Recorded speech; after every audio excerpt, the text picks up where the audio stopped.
Good afternoon, everybody. Thank you for joining us for our final session of PDMI East. We appreciate all of you for being here. And one last chance for us to say thank you to all of our badge holders, all of our sponsors, all of our members. The great news is Tatari is, I believe, our newest member. So welcome as a PDMI member, and thank you for being here. As always, I like to say thank you to our education sponsor, Blue Water. They've sponsored the education now at 4 or 5 straight shows. It's been a pleasure to work with them, and they've got one last video to share with you.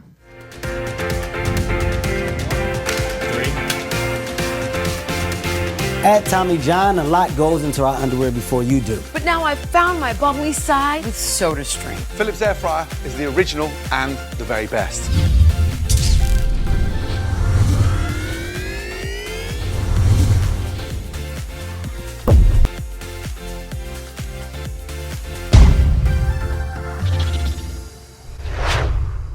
So once again, thank you to Blue Water for their assistance and support of our education. And now I will hand it over to Devin Gowdy from Tatari, who will run you through the next 45 minutes. Thanks, Devin. Thank you so much. Yeah. Thanks, Sam. Yeah, thanks everyone. Appreciate you joining. I know we're kind of bringing up the rear, so hopefully we have some exciting things to talk about. We're keeping you from maybe the last happy hour, so appreciate you spending some time. Yeah, we're excited today, obviously, to be here, talking about Convergent TV, the blurring lines between linear and streaming. Things are becoming more and more fragmented, more and more complex every day. How do you, as an agency, think about that for your brands, think about how to plan, buy, and measure across that complexity and solve that challenge, because we know it's getting harder every single day. So we're excited. We'll kick it off. We do want to open it up for questions throughout. Obviously, if you want to save it to the end, feel free, but please pepper us with questions. We'd like to interact and not be just talking amongst ourselves the full time. So yeah, let's get it started. Do some introductions, and feel free to kick us off, Greg, with your name, your agency, and kind of a little bit about what you're doing. Yeah, sure. I'm Greg Schwartz, founder of Household. We're a very small TV-only agency. We know nothing else, but we know TV very well. Before that, we're end-to-end, meaning we do the creative with about 2/3 of the brands we work with, all the way to the media strategy, media buying, and analysis for brands. And as I said, sort of TV only, we go pretty deep there. My foray or introduction into TV was on the brand side, so running and starting my own brand called Moonpod, which was a D2C beanbag brand. Started it with the founder of the Gravity Blanket, and we scaled the business to the point where TV was a relevant marketing channel for us. Sort of saw the power of TV back in 2020, so that was 6 years ago, which feels like a lifetime ago for me. And since then, TV just became more and more relevant in my consulting career, and eventually just started focusing, going all in on it. And yeah, that's what we do, a little bit of my background. Jeff? My name is Jeff Tindall. I'm with Performance and Pine Advertising. We focus primarily on radio, podcast, linear television, and CTV. I come from a background of 15 years on the media sales side, on traditional media, before I moved to the agency side about 11 years ago. Awesome. And I'm less important to this conversation, but I'm Devin Gowdy. Oh, come on. I lead the agency sales team at Tatari, focused on Convergent TV planning, buying, and measurement across linear, direct IO streaming, and programmatic. So let's dive right in. We'll start off with our first question here. And really at a high level, I think every day the TV industry is changing, right? New platforms, new consolidation, new measurement methodologies, more and more efficiency. Your clients are asking to do more with less. So Jeff, we'll start with you. From your perspective, in the last year, what would you say has changed most when approaching media investment and growth for your brands? Yeah, I think the biggest thing is that the expectations are higher. and there's more urgency, right? So I think that there's some maybe less patience from marketing teams, agencies, CMOs, CEOs to evaluate results and optimize. I think that there are new tools available that are helpful. I think that a lot of what I do is try to set expectations early on and say, okay, what can we expect from launching a new campaign, and what are going to be some of the signals that will tell us when to start tinkering and pulling levers. And so I think that there's just more urgency than there ever has been. Greg, what have you seen year over year kind of change most from your perspective? Yeah, I think there's definitely more openness to TV advertising as a regular marketing channel for brands. There's more pressure for it to be a performance channel than there ever has been. I think that we've always looked at it as a performance channel, just from my background, just as a brand operator. Every dollar of investment in a marketing channel needed to produce a return. That's how we've always looked at it. But I think that with the openness, there's also a lot more confusion. There's a new programmatic-only platform that pops up, it seems, seemingly weekly. I think that brands don't really know what the best option is for them. They don't know how a lot of these platforms are different.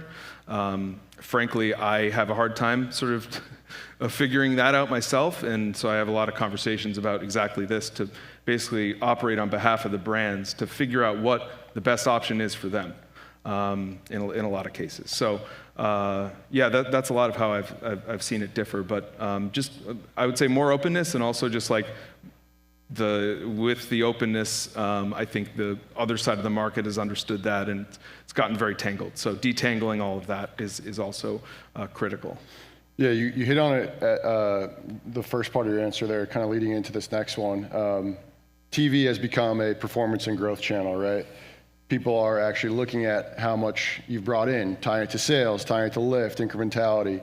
I think a big thing that we hear a lot of times is like, TV's kind of daunting. Maybe it's a later channel after you've scaled search, social, and everything else, right? We'll add it on after, but in reality, in our kind of modern media mix today, I think we're seeing a lot of brands think about it a little bit differently, right? You're kind of starting a little bit earlier on TV and testing there before building it out further. So, Jeff, from your perspective, how are clients really thinking about the role of TV working alongside paid search, paid social, affiliate, email, and other channels like that? Yeah, I mean, I think that TV still plays that role of a reach medium. I think that the added element of the opportunity and the scale that CTV now has to complement linear television is something that has to be taken into consideration. But I mean, if you look at them kind of combined, as far as what is that large screen doing for the role within the media plan. It's a reach opportunity. It brings credibility to a brand, right? Which does things like in non-branded search. It's going to improve your results in non-branded search because you're going to start winning more clicks when your brand that's recognized is sitting next to the other links that don't have that brand recognition. It will lift your branded search because there's going to be people who are searching for the brand after viewing an ad, and it should lift all channels. I think that there's more of an eye right now on, how do we silo that out, right? And how do we measure TV alone and what, linear versus connected television is doing. But it is still, for me, it's that opportunity to scale. And yeah, you kind of hit on it too.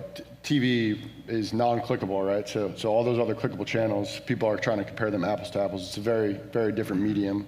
So thinking about the way to approach it from a measurement standpoint and framework is going to vary depending on how you're activating and looking to tie in success. So with that, Greg, in terms of how your brands are thinking about TV today versus even last year, like, is it a different mindset, different methodology?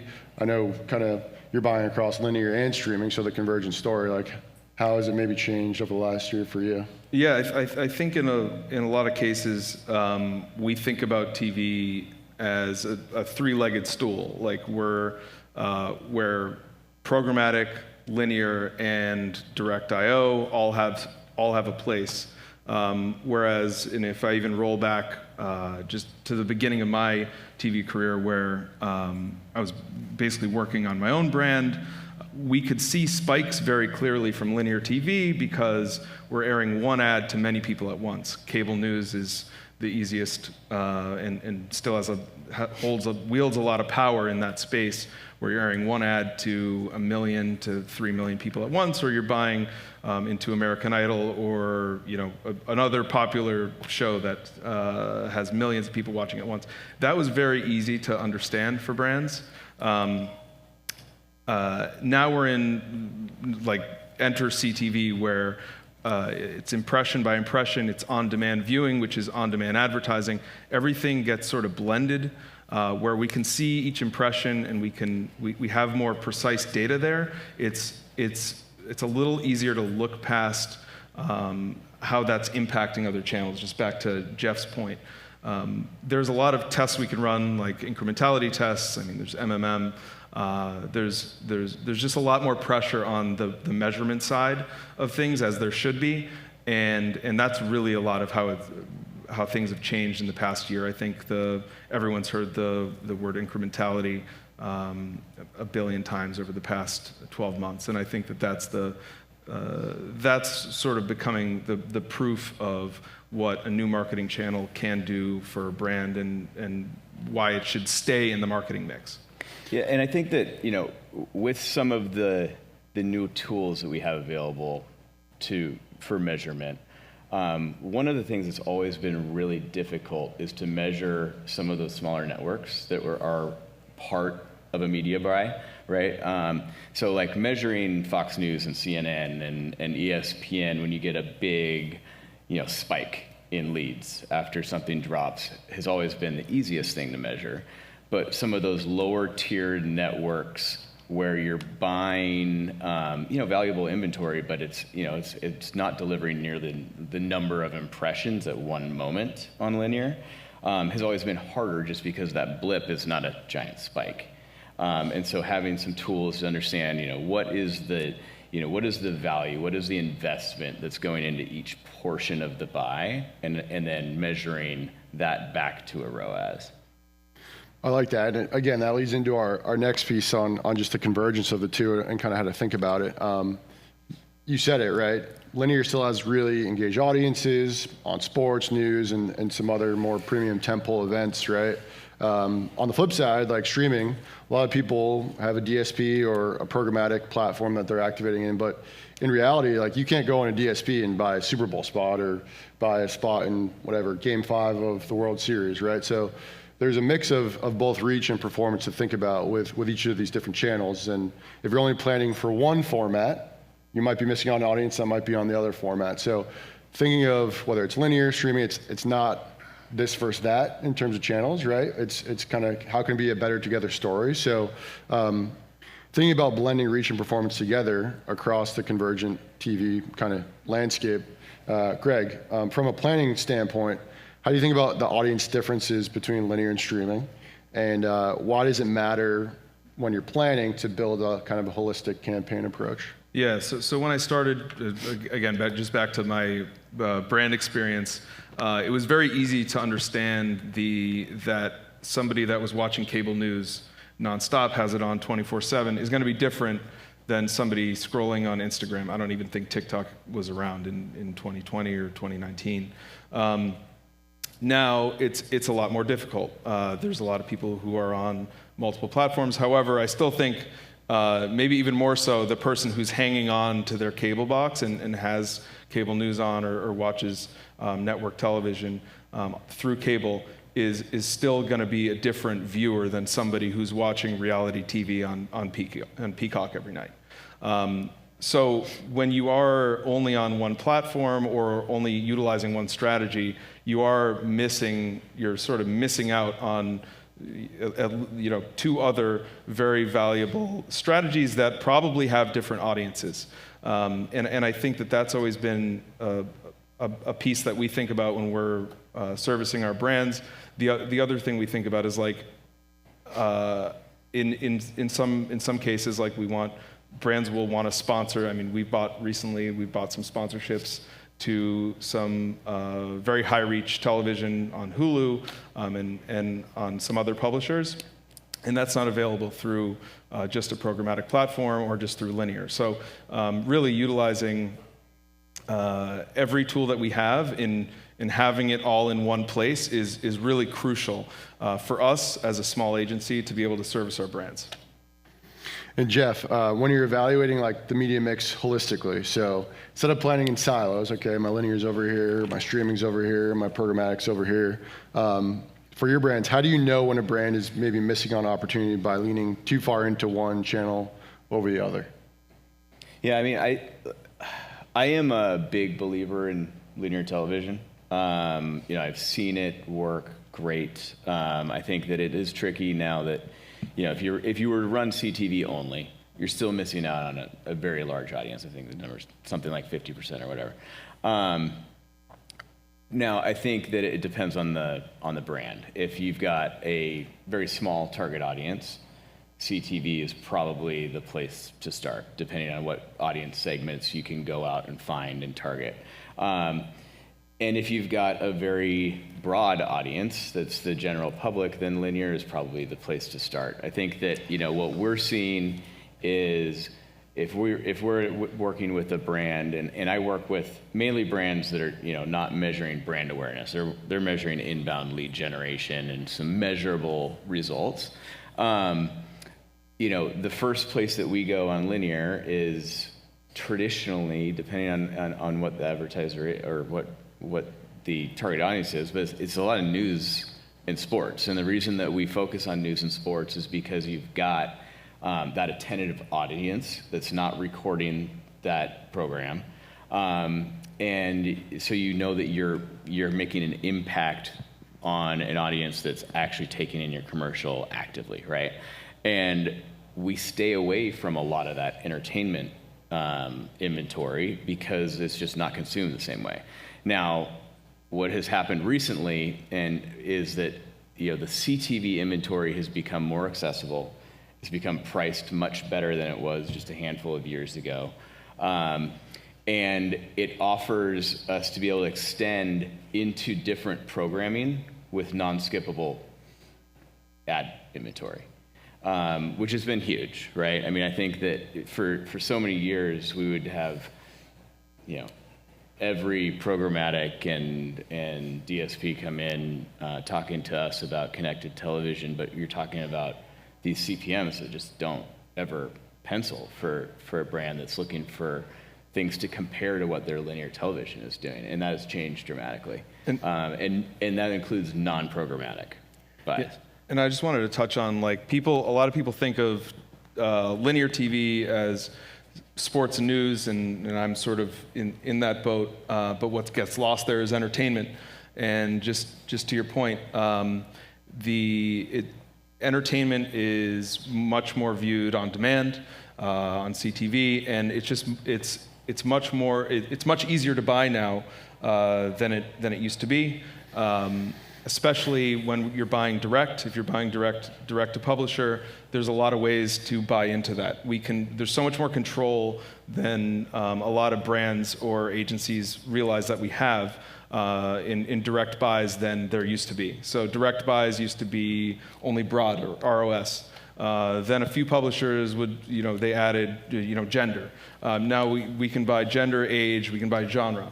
And you can mix and match those. And the premiums of having a direct buy with those overlays isn't nearly the cost of what a programmatic buy that's very similar would cost the brand. So I feel like it's sort of like a kept secret that a lot of brands and agencies aren't really thinking about, and they're just buying programmatic because it feels like digital, even though it's not.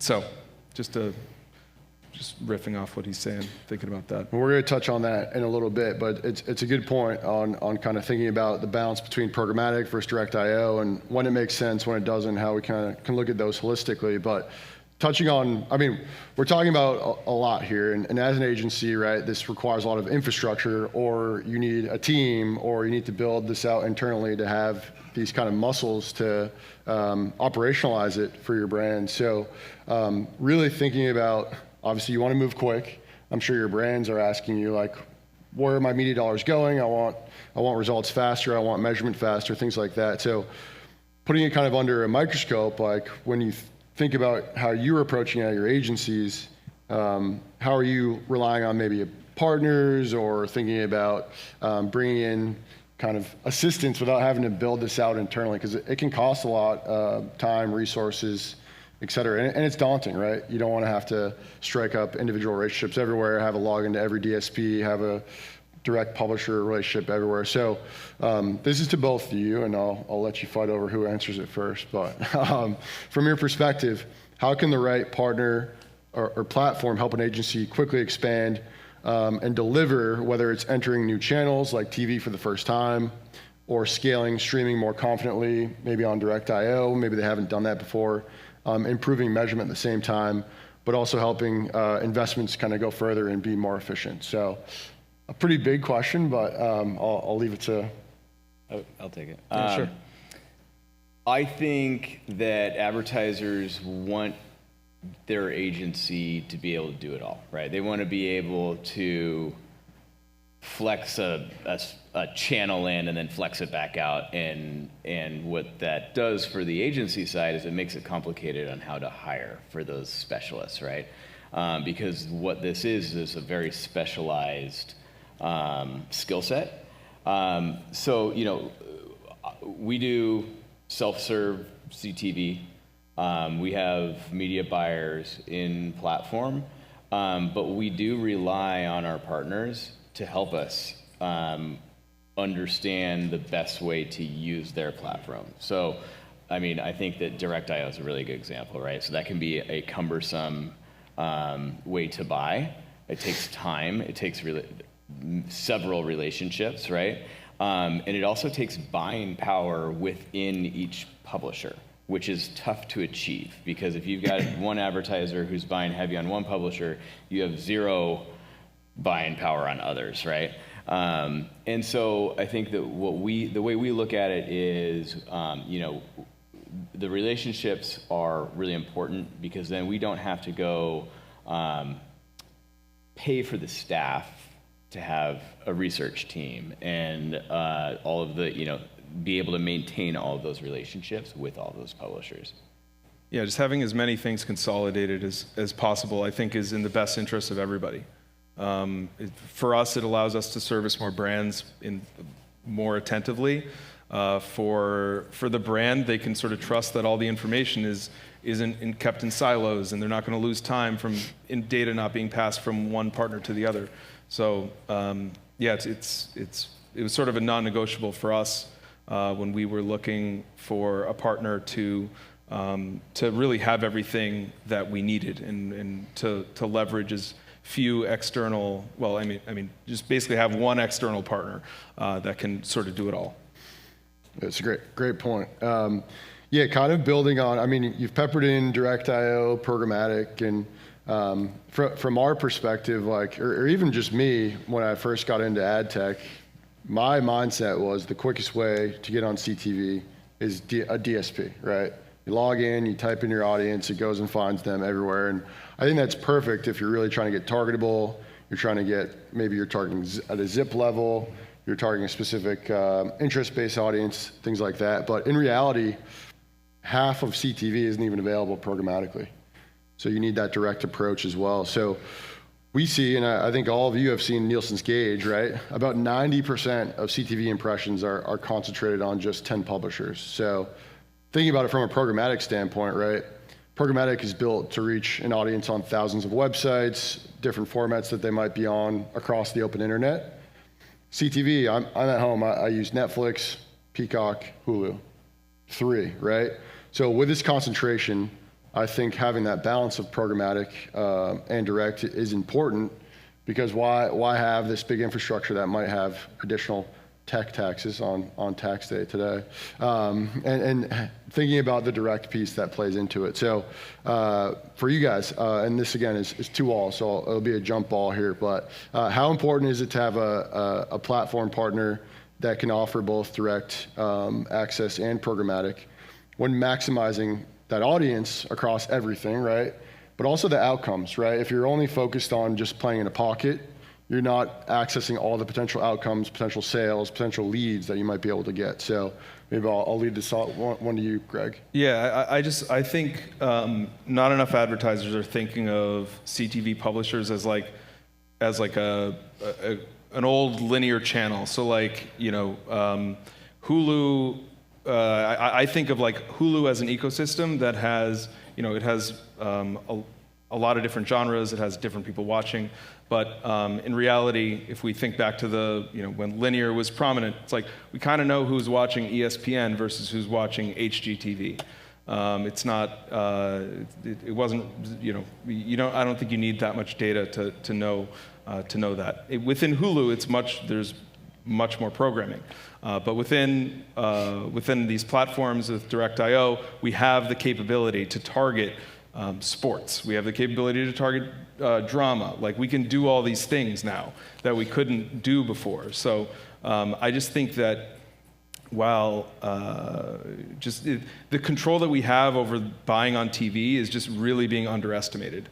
And I think that's a big piece of where I think a lot of the confusion from the brand side, from the agency side, is coming from, is just saying, like, I don't get it, I just want to simplify it.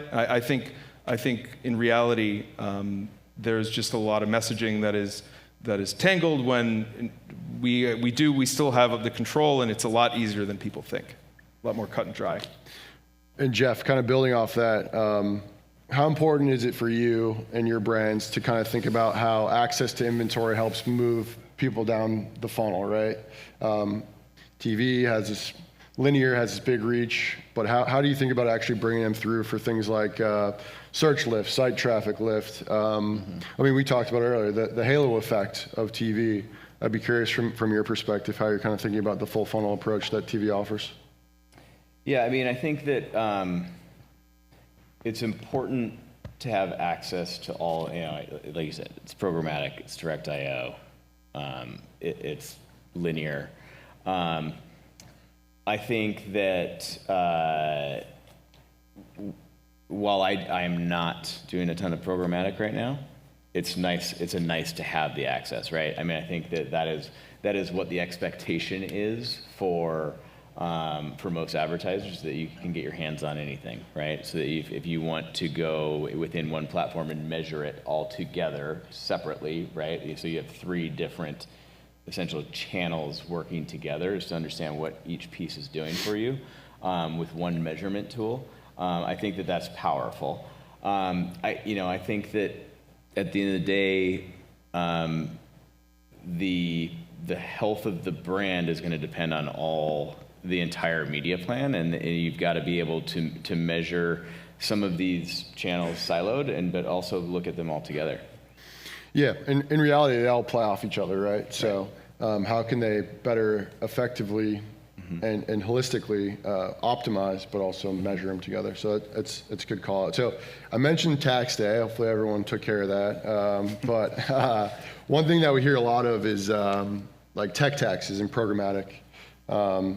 And a lot of it's transparency and understanding really what you're buying or what might be out there. And I'm sure many in this room have saw the audits of Publicis and Omnicom of the Trade Desk. So not to pick on the Trade Desk, but other platforms that are similarly, I think they're being asked to kind of open up under the hood, right? And it calls into questions like transparency, trust, and your brand is really asking, like, what are we paying for, and what's going to working media, what's not? So thinking about that a little bit further, Greg, I'm curious from your perspective, what should teams be rethinking right now in terms of like the tools they're using, or the stack they're using, or the infrastructure, which we talked about, on how they're actually accessing the supply and maybe being charged, or what's actually going to working media versus not? Yeah, I just want to go to the transparency part, because I just find it sort of a very relevant and sort of frustrating thing from my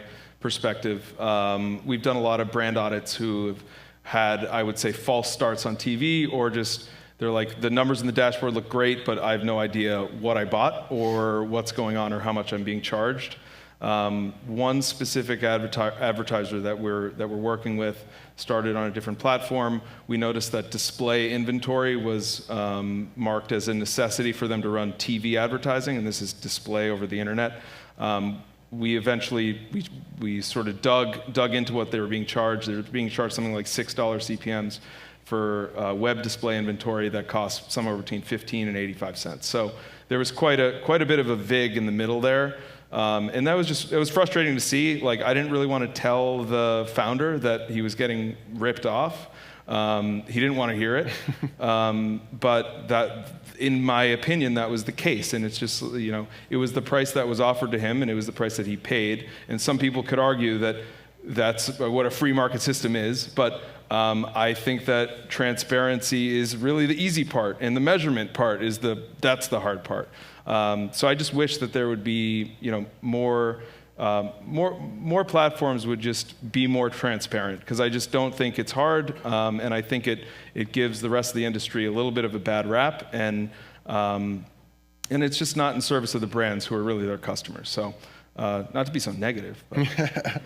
I mean, I think that's what we see every day, though, right? Like, I mean, I think that we get called on by all sorts of vendors and DSPs and programmatic platforms, and you just got to ask the question.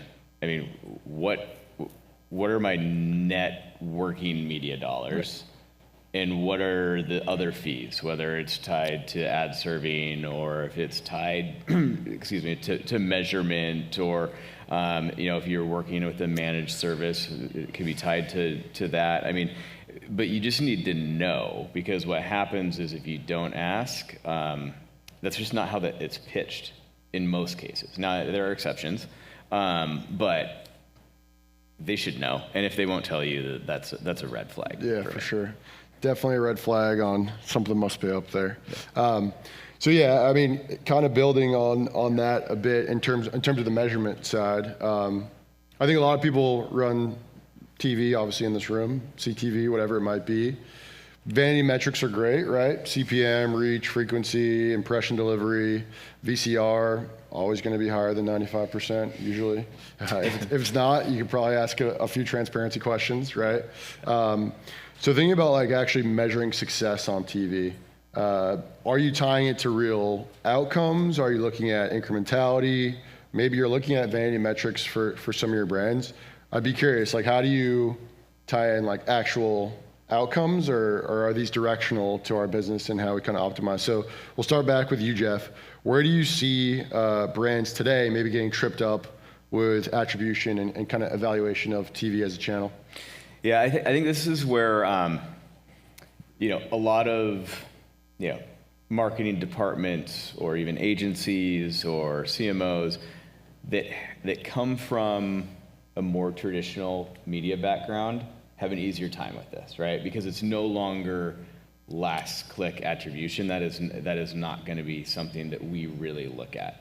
Do you want to benchmark things like your branded search when you launch a campaign that's not going to have last click attribution? Absolutely. So you can see what that's doing.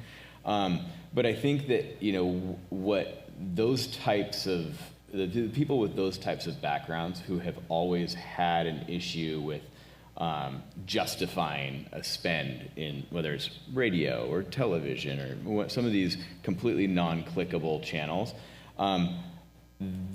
you find ways to read between the lines, right? And you find ways to say, okay, this is showing some signs of life. Like, how far can you drill down into what's working and what's not? I mean, that's where some of these new tools come into play. But you can't, I think that if you're being told that a measurement tool is giving you 100% truth and accuracy, precise, there's some issues there, right? Like, I think that the big thing for me is I want to understand what the holes are in the tools, right? Like, where do we need to fill in some blanks here, so that then I know I have expectations and I can set those expectations with the advertiser, and we're on the same page before we hit play on something. So I think that, just understand, what is the methodology? What is the technology? How does the technology work that is being implemented? And what are the things we're missing? And yeah, I mean, when you send reporting back too, you want to be able to explain it to your brands of like what's actually in the data. Yep. Like I see a number, I see a lift, I see a ROAS, but like what is that and how do I explain it to people I'm talking to every day? But Greg, one other thing that you talk about a lot, and I know you've written about a couple times from your LinkedIn page, not that I'm stalking you or anything, but I'll give you engagement. This idea of drag with TV. Can you explain what drag is, one, and then can you talk about what it means in terms of measuring the impact of TV? Yeah, so drag is the single hardest thing for brands to understand when going into TV advertising. It's the commonly known as ad stock. It's the idea that a dollar of investment into really any marketing channel today doesn't return you all of those investment dollars today. Your return happens over time. With TV, that return time is typically longer than any other channel. And that's the most, it's really like $1 trillion question. Just back to the models where you're saying like not all data is perfect. I was talking to a data scientist about drag, and we were sort of riffing on it, and he said, all models are wrong, but some are useful. And I was just thinking like this is exactly that sort of like TV measurement in a nutshell. So there's a bunch of things I've dug into, and we actually did a study with a brand who was they launched on TV. They were on for 6 months. For one reason or another, they decided to pause for another 6 months. There's inventory. There were some other things going on with the brand. But while they were paused, we were measuring their survey, their post-purchase survey, which when a customer buys a product, they answer a "how did you hear about us" question. TV was an answer there. We didn't see the TV answer go to 0 after they paused for 6 weeks. And it didn't actually ever go to 0. It sort of flatlined after 6 weeks, just sort of showing and proving the drag from TV. Then they actually, we met with them again. They decided to relaunch after being off TV for quite some time.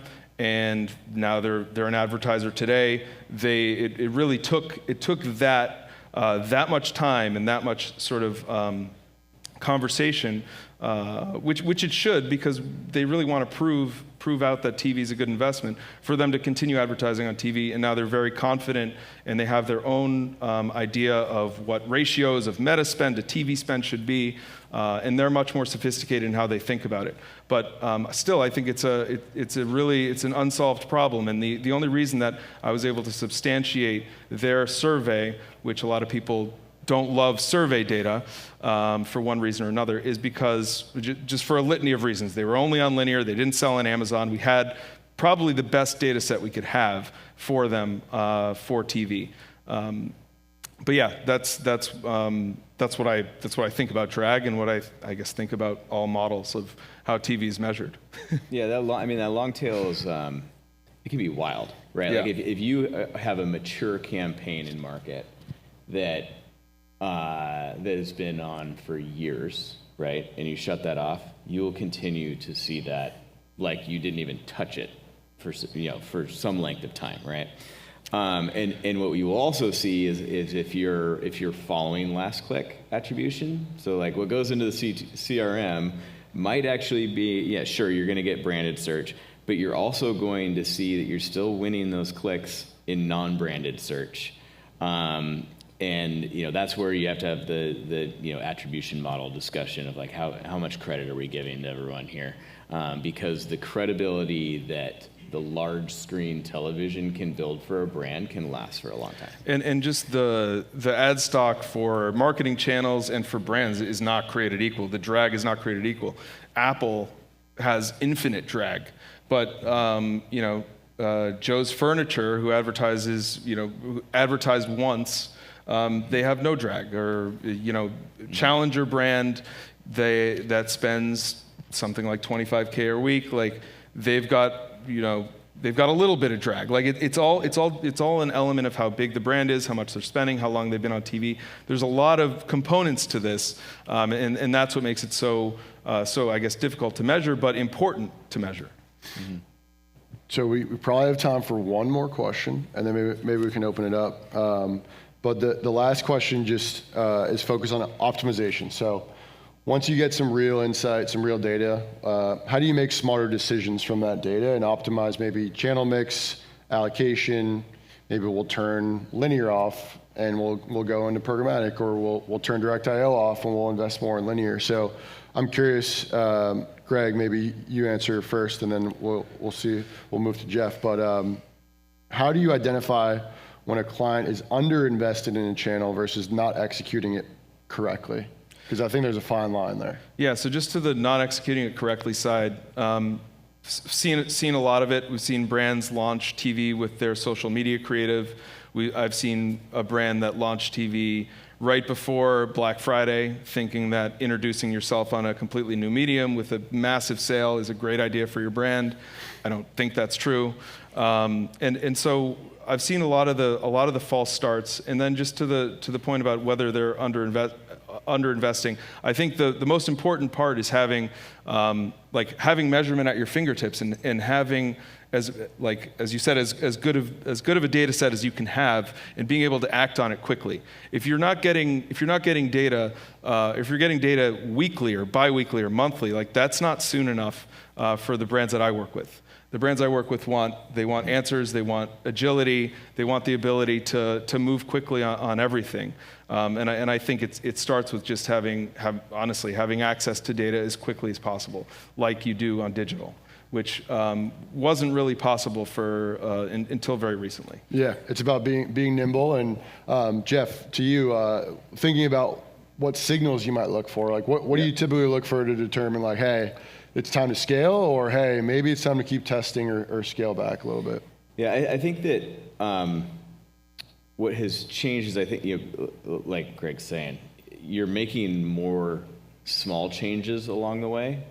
You're not waiting for 20 or 30 days to get post logs and then have your media team dissect the post logs, analyze them, and understand what happened after things ran, right? Which leads to 60-day lags and actually making changes that, to media that ran 2 months ago.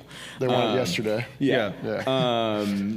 So, I think that it's less about big changes. It's more about small changes along the way. And then I think that, if you see an opportunity or you see an audience that's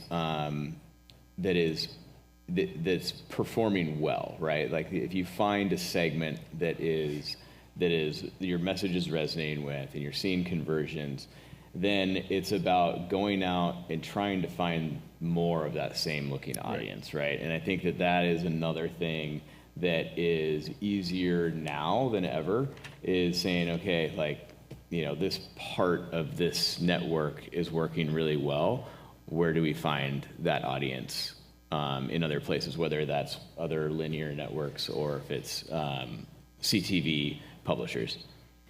That's great. And before we wrap up, I think we've talked about a lot.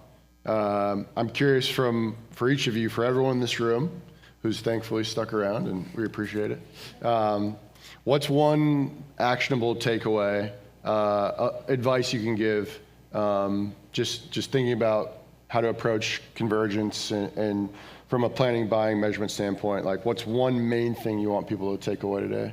Yeah, and I think it's really about just how brands are approaching TV who have never spent on it before.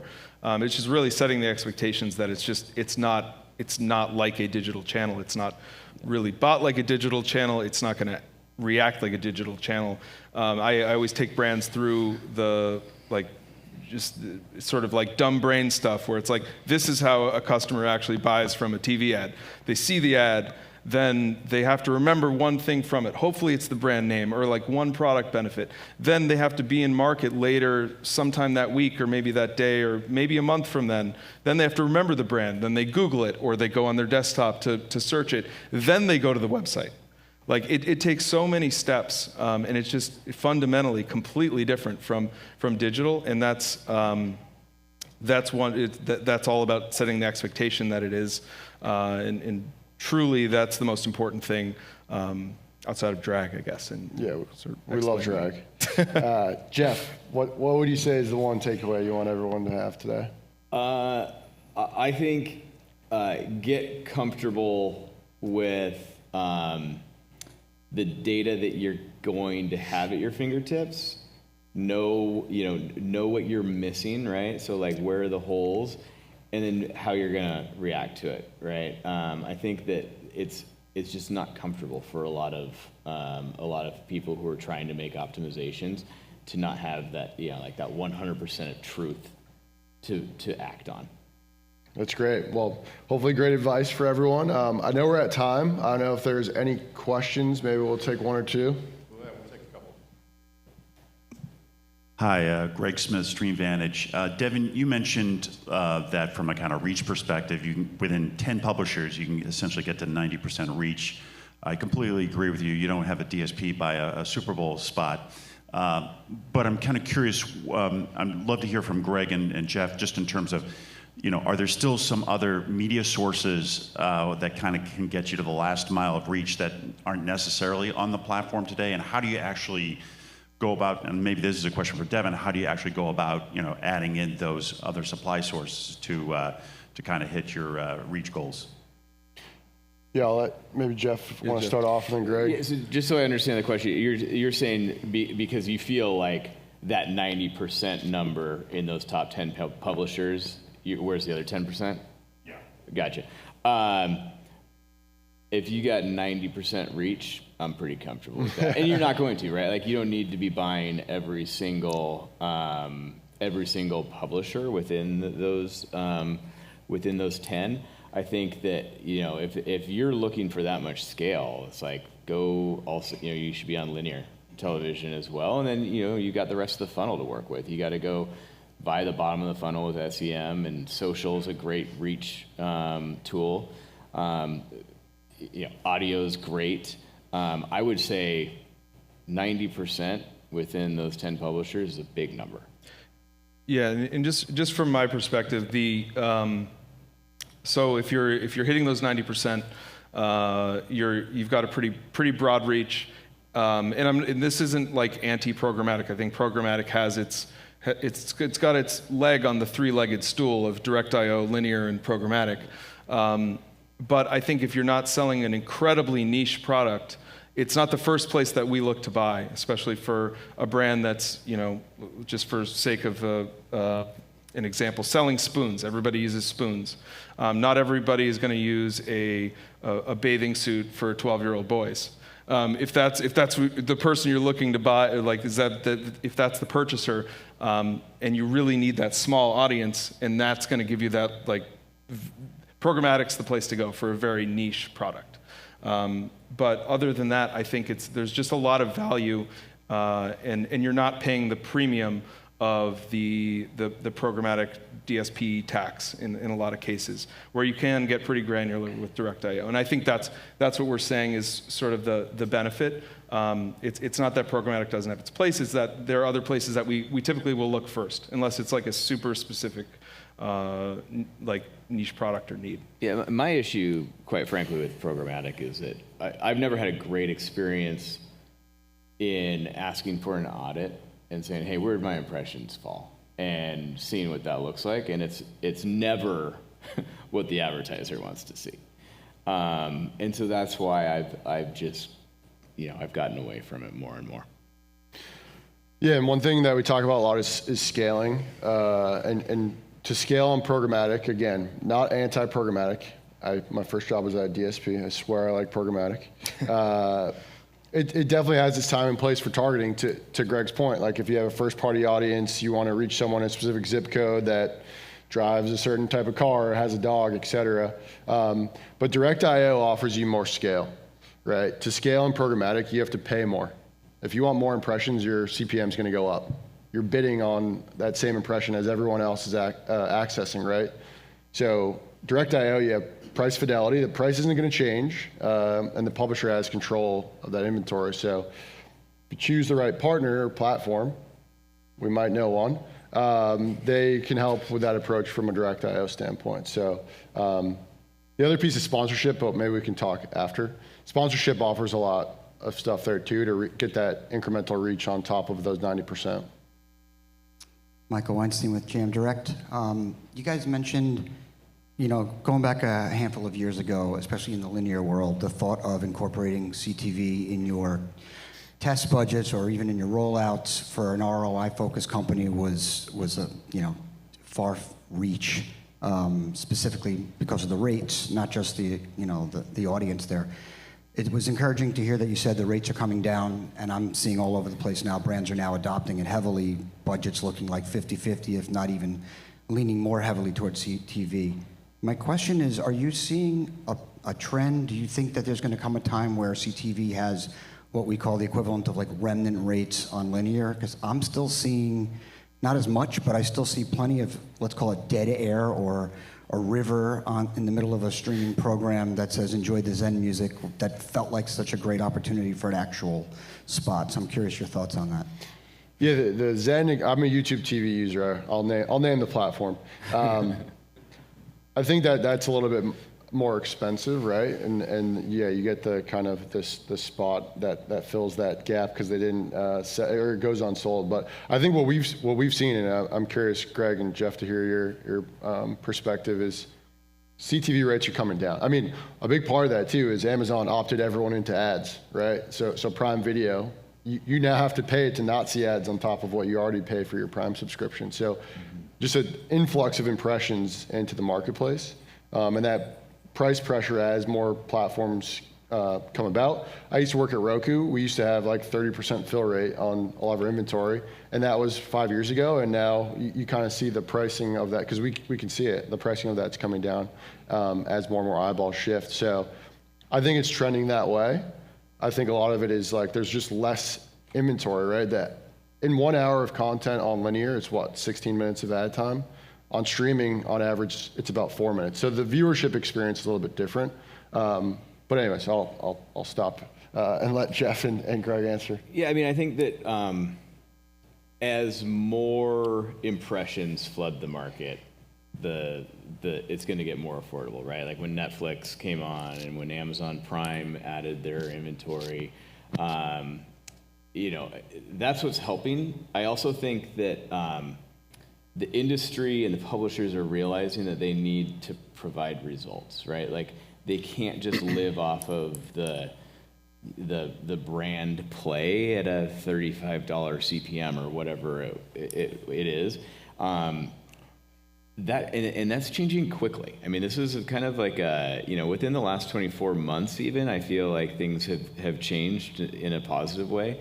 And I think that they will continue to do so, and I think that the other part of it is that everyone's being held more accountable for real measurement tools.